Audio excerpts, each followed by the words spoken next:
My sister abruptly returns to the country on my wedding day. My parents, brother, and fiancé abandon me to pick her up at the airport. She posts a picture on social media, boasting about how loved she is, while all my calls go unanswered. Only my fiancé picks up, but all he says is not to make a fuss. We can always have our wedding another day. They turn me into a joke on the most important day of my life.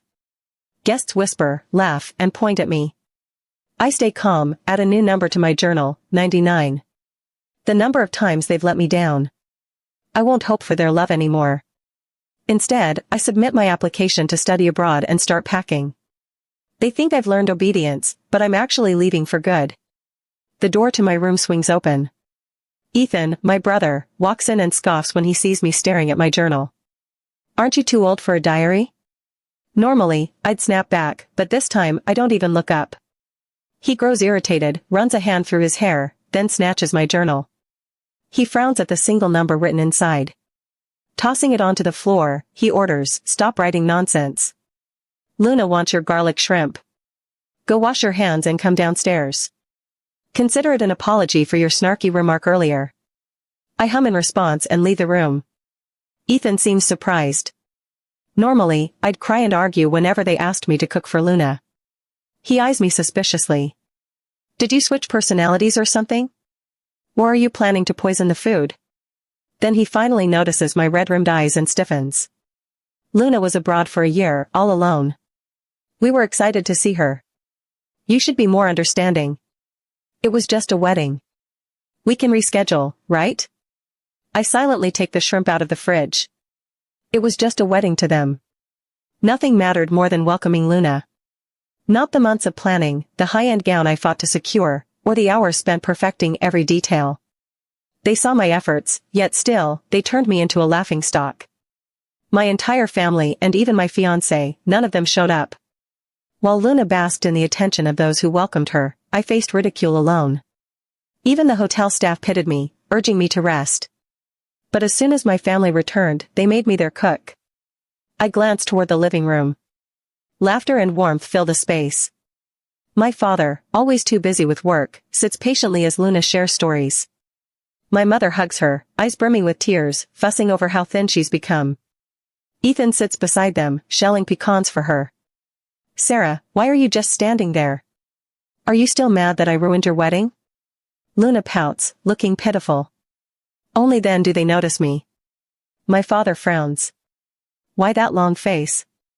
Get over here." My mother sighs in irritation.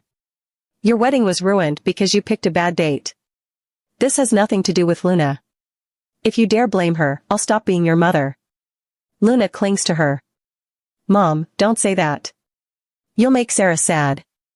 But her triumphant look is unmistakable. She knew my wedding date. A week before, she even promised a surprise. And what a surprise it was. This was her game, played since childhood. They always chose her, my parents, Ethan, even Brandon. I should be heartbroken, but I feel nothing. "I'm not mad," I say, making them turn to me in surprise. They expected outrage. Their own reaction betrays the knowledge of their wrongdoing. Yet, they did it anyway. Sensing something off, my father finally nods. "Good. We're family. No grudges over small things." I nod obediently. They relax, shifting their focus back to Luna. The dining table overflows with seafood, her favorites. They pile her plate high as she boasts about securing a spot in an orchestra. My parents and Ethan shower her with praise. I eat in silence. Noticing my unusual quietness, my mother finally acknowledges my presence. She awkwardly places a shrimp on my plate. "Eat up. Don't think we always favor Luna." I stare at the shrimp for a long time before putting my utensils down. I'm full. Mom's face tightens. "What's with you?" Before she can say more, Luna suddenly clutches her throat.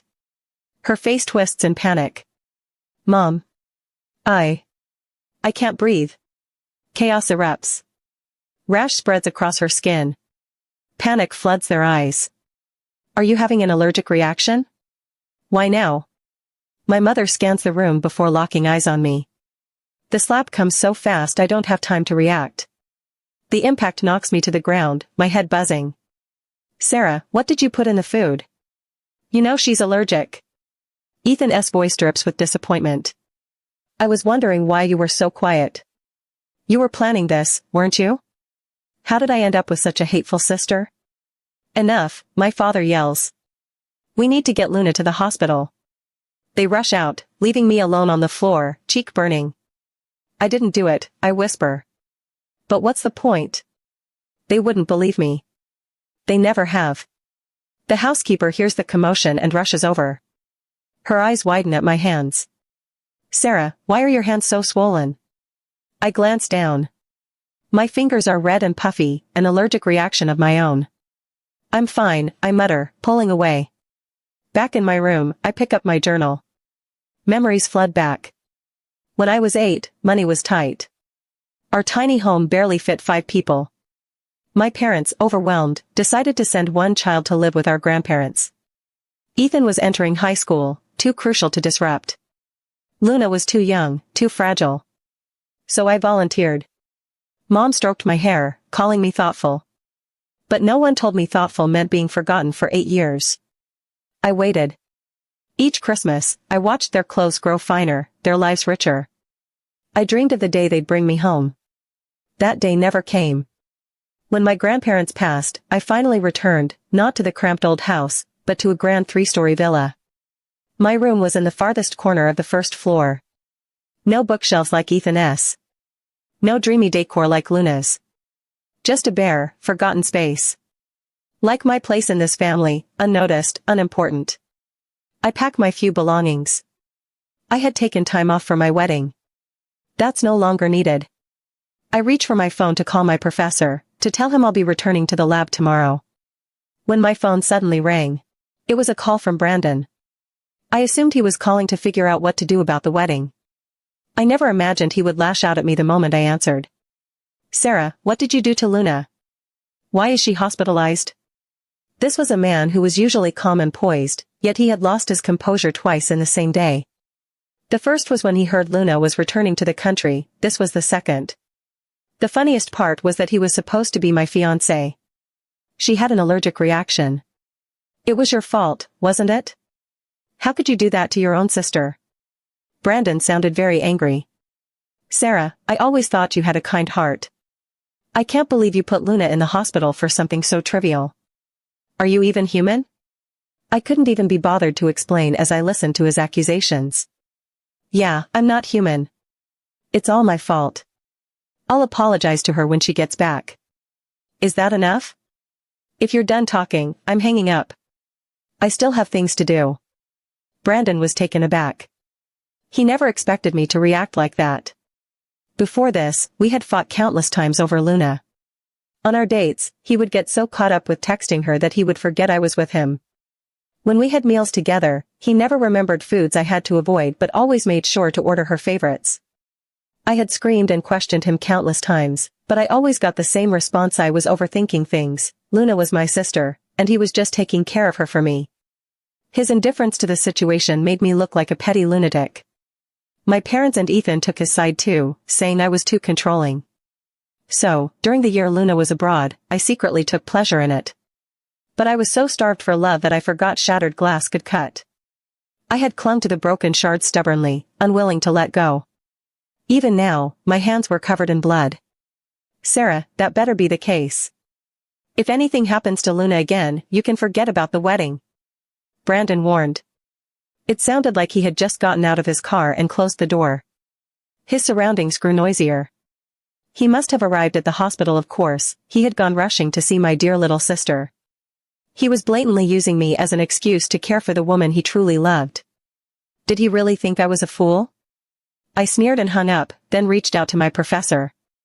By the time my parents and Ethan finally dragged their exhausted bodies home, I had already finished packing and was ready to move back to campus. I was pulling my suitcase out the door when I heard Mom sigh. If only Brandon didn't come from a poor family, he would have been such a good match for Luna. Did you see how thoughtful he was at the hospital?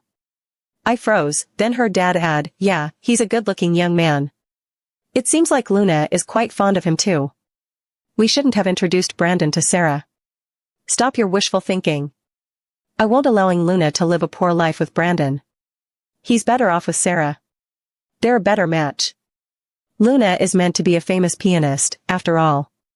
And he'll still be able to dote on Luna as her brother-in-law. Mom continued speaking absent-mindedly, but when she looked up and saw me standing on the stairs, she was so startled that she staggered backward. Sarah, what are you doing here? Mom had assumed I was already asleep because the lights in my room were off.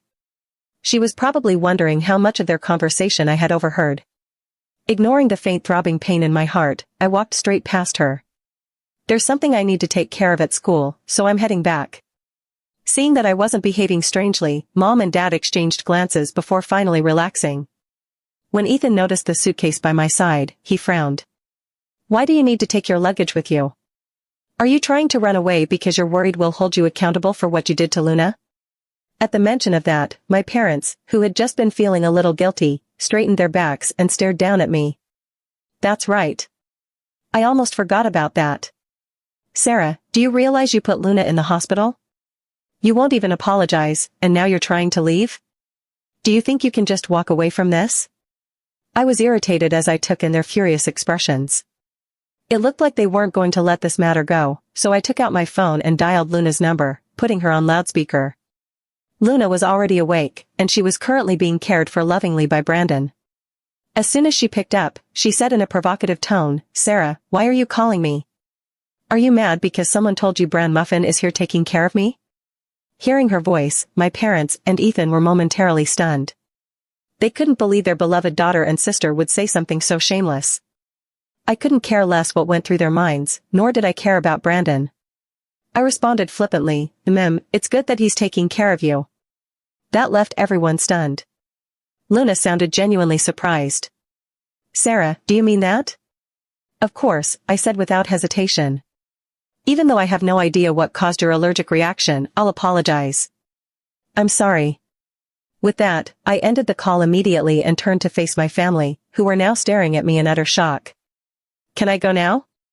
This time, no one stopped me from leaving. Why aren't you making a fuss this time? Ethan asked before I left, but I didn't even take it to heart. Once I arrived back at campus, I switched my phone to airplane mode and locked myself away in the lab for 13 whole days. It wasn't until the day before I was to leave the country that I finally finished my experiment and stepped out of the lab.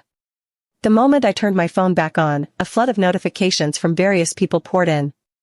I had received messages from my family, Brandon, and several of my friends. I opened my friend's messages first. She must have been very angry because I had nearly 80 texts from her, all of them cursing out Brandon and Luna.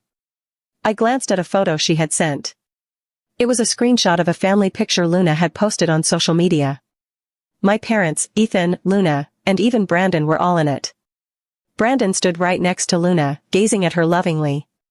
He looked like her knight in shining armor. Luna's caption read, with the family I love the most. My friend was absolutely livid at her shameless stunt. She didn't just rant to me in private, she had even left a pointed comment under Luna's post. Looks like your brother-in-law is taking great care of you while your sister is away. I replied to her first, calming her down before moving on to the other messages. Without exception, every single one blamed me for my friend's comment. I apologized to everyone, and just as I was about to put my phone down, Ethan called. Sarah, what the hell? Why haven't you been reachable? Do you have any idea how worried everyone was these past few days? Right after he finished speaking, I heard Luna's clear, ringing laugh. Mom, Dad, Brandon, come and look at this carousel. It's so pretty. It seemed like they were at an amusement park. I asked plainly, worried, you say? When Ethan finally spoke again, he sounded embarrassed. Well, we couldn't get a hold of you. If you had been here, you could have joined us. It's all your friend's fault.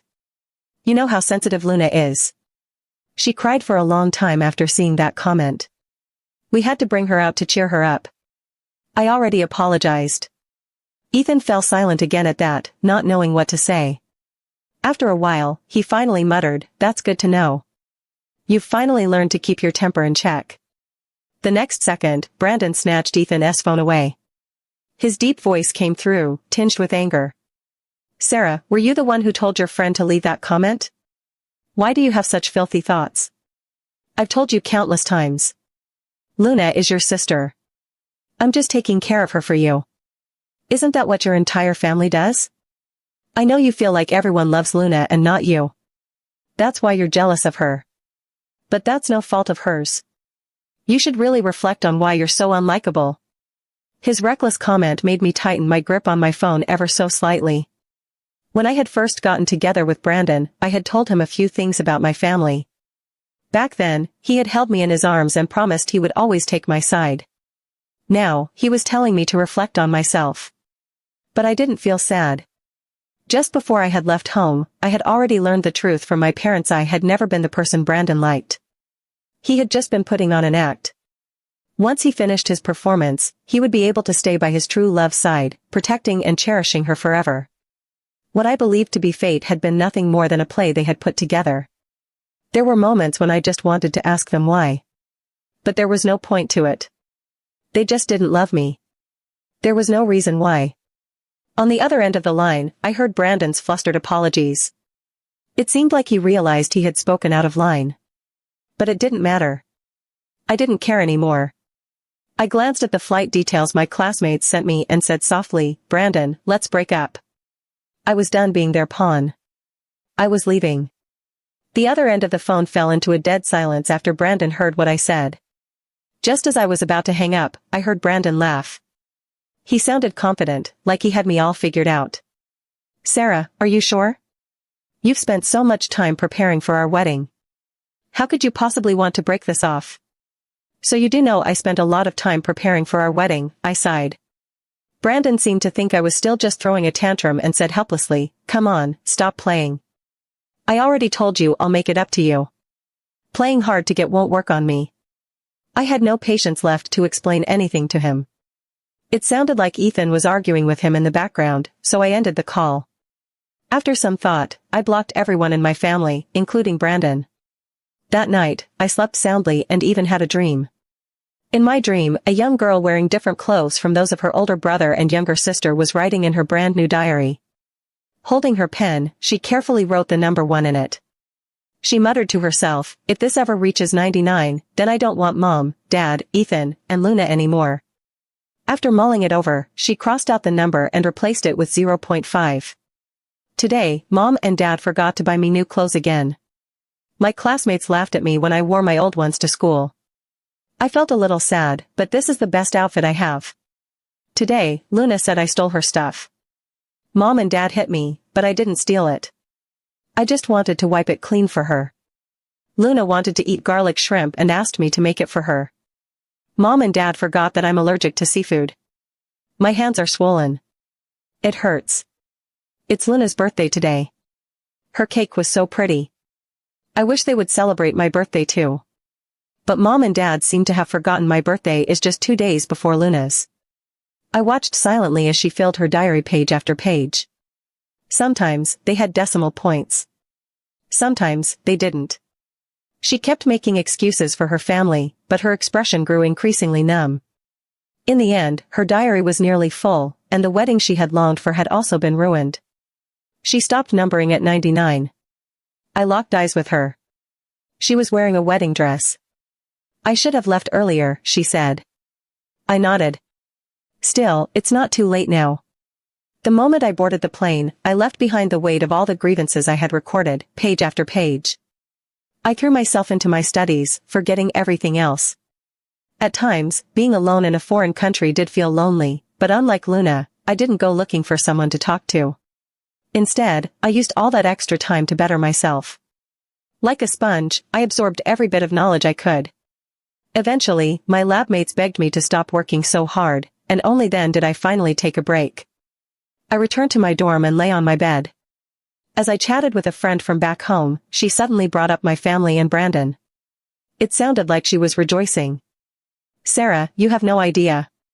After you left, Brandon and your family practically went crazy." "Went crazy?" I replied, "No way. They don't actually care about me." My friend responded almost instantly. "Right? But from what I heard, they've been desperately trying to reach you." I nodded, finally realizing the reason behind the flood of unknown calls I'd been receiving lately. I never had the habit of answering calls from unknown numbers, so I always just ignored them. Had those calls been from Brandon and my family? Just as I was mulling it over, another call from an unknown number popped up on my screen. I hesitated for a moment but decided to answer it. To my surprise, the caller was Mom. Hearing the call go through, she sounded emotional. "Sarah, you finally answered. Where have you been? Why did you block all of us? We thought something had happened to you." She paused for a moment before continuing, her tone slightly stiff. "We were wrong for ignoring you. Come home, we'll celebrate your birthday." Her sudden change in behavior was too strange. I immediately thought of the diary I had thrown into the trash before leaving. They must have found it and read it. 99 more than 99 grievances. That must be why they felt guilty and were searching for me, wanting to make it up to me. But what was the point? Apologizing after hurting me didn't mean they cared about me. They just wanted to feel better about themselves. I responded indifferently, "That won't be necessary. I don't like celebrating birthdays." Mom fell silent, seemingly at a loss for words. After a long pause, she finally asked me to come home soon. I looked around my dorm. Although it wasn't big, it had everything I liked. I had chosen everything myself. This was the place where I truly felt a sense of belonging. "Nah, I'm already home." With that, I ended the call. I thought my rejection that day was clear enough, but one day, as I left the lab after finishing an experiment, I saw a group of people I had no desire to see standing outside my apartment building. It was Mom, Dad, Ethan, and Brandon. The moment they saw me, they all looked somewhat emotional. "Sarah, you're finally back."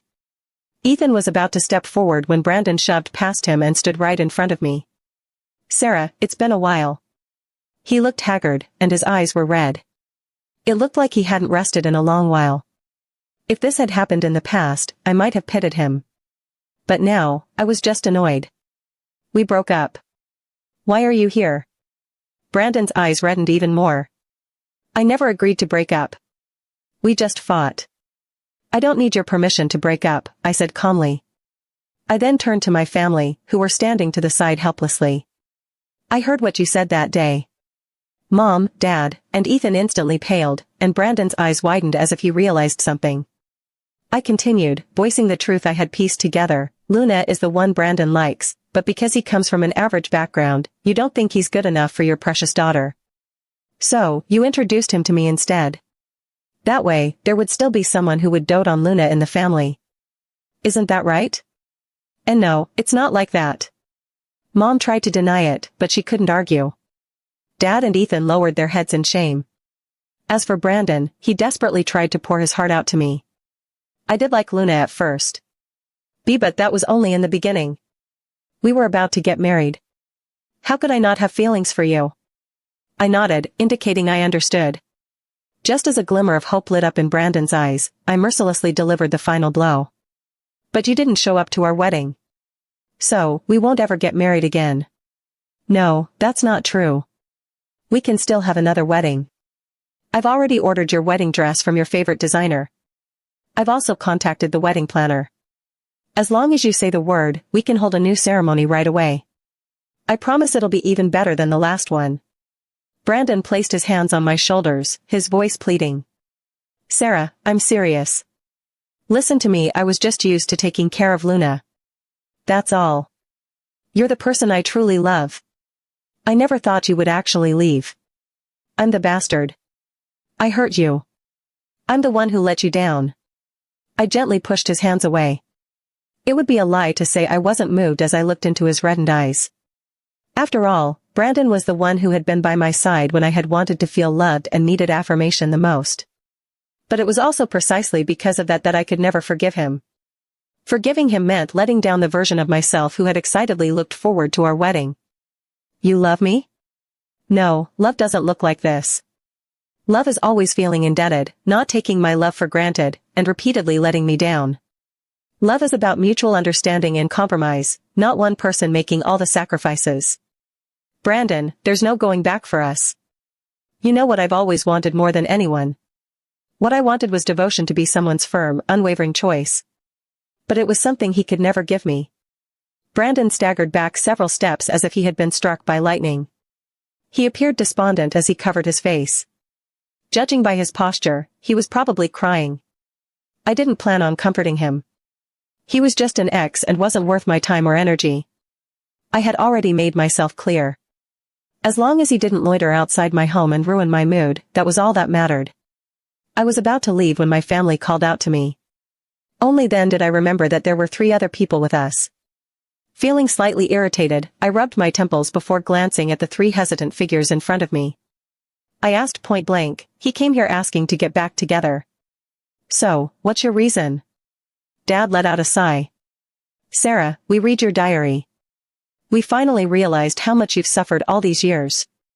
His tone was solemn as he brought up their past struggles, as if all this had been some kind of terrible misunderstanding. He spoke about how Luna had been gravely ill as a child and nearly died. Since I hadn't grown up at home with them, they had poured all of their love into their younger daughter. He also mentioned how too many years had passed when I had finally returned home.